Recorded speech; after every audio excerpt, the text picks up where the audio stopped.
First Kings 6. Now it came about in the 480th year after the sons of Israel came out of the land of Egypt, in the fourth year of Solomon's reign over Israel, in the month of Ziv, which is the second month, that he began to build the house of the Lord. As for the house which King Solomon built for the Lord, its length was 60 cubits, and its width 20 cubits, and its height 30 cubits. And the porch in front of the nave of the house was 20 cubits in length corresponding to the width of the house, and its depth along the front of the house was 10 cubits. Also for the house he made windows with artistic frames. And against the wall of the house he built stories encompassing the walls of the house, around both the nave and the inner sanctuary. Thus he made side chambers all around. The lowest story was 5 cubits wide, and the middle was 6 cubits wide, and the third was 7 cubits wide. For on the outside he made offsets in the wall of the house, all around, in order that the beams should not be inserted in the walls of the house. And the house, while it was being built, was built of stone prepared at the quarry, and there was neither hammer nor axe nor any iron tool heard in the house while it was being built. The doorway for the lowest side chamber was on the right side of the house, and they would go up by winding stairs to the middle story, and from the middle to the third.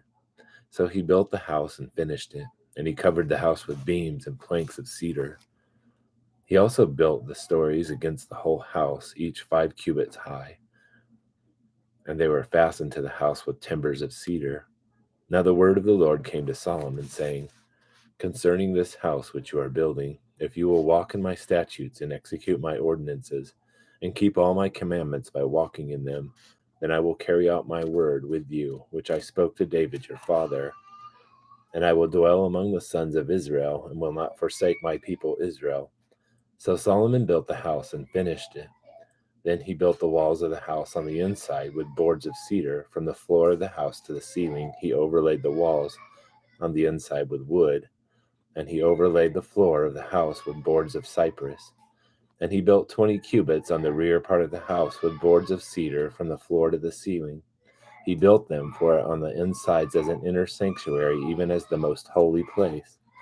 And the house, that is, the nave in front of the inner sanctuary, was 40 cubits long. And there was cedar on the house within, carved in the shape of gourds, and open flowers, all with cedar. There was no stone seam. Then he prepared an inner sanctuary within the house in order to place there the ark of the covenant of the Lord. And the inner sanctuary was 20 cubits in length, 20 cubits in width, and 20 cubits in height, and he overlaid it with pure gold. He also overlaid the altar with cedar. So Solomon overlaid the inside of the house with pure gold, and he drew chains of gold across the front of the inner sanctuary and overlaid it with gold. And he overlaid the whole house with gold until all the house was finished. Also the whole altar which was by the inner sanctuary was he overlaid with gold.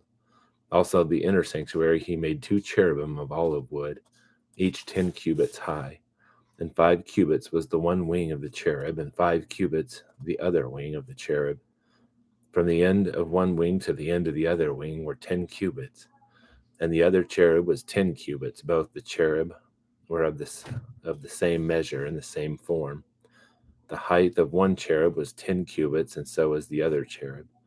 And he placed the cherub in the midst of the inner house, and the wings of the cherubim were spread out, so that the wing of the one was touching the one wall, and the wing of the other cherub was touching the other wall. So their wings were touching each other in the center of the house. He also overlaid the cherubim with gold. Then he carved all the walls of the house round about with carved engravings of cherubim, palm trees, and open flowers, inner and outer sanctuaries. And he overlaid the floor of the house with gold, inner and outer sanctuaries. And for the entrance of the inner sanctuary he made doors of olive wood, the lintel and the 5-sided doorpost. So he made 2 doors of olive wood, and he carved on them carvings of cherubim, palm trees, and open flowers, and overlaid them with gold. And he spread the gold on the cherubim and on the palm trees. So also he made for the entrance of the nave 4-sided doorposts of olive wood, and 2 doors of cypress wood. The 2 leaves of the one door turned on pivots, and the 2 leaves of the other door turned on pivots. And he carved on it cherubim, palm trees, and open flowers, and he overlaid them with gold, evenly applied on the engraved work. And he built the inner court with 3 rows of cut stone and a row of cedar beams. In the 4th year, the foundation of the house of the Lord was laid, in the month of Ziv. And in the 11th year, in the month of Bul, which is the 8th month, the house was finished throughout all its parts and according to all its plans. And he was 7 years in building it.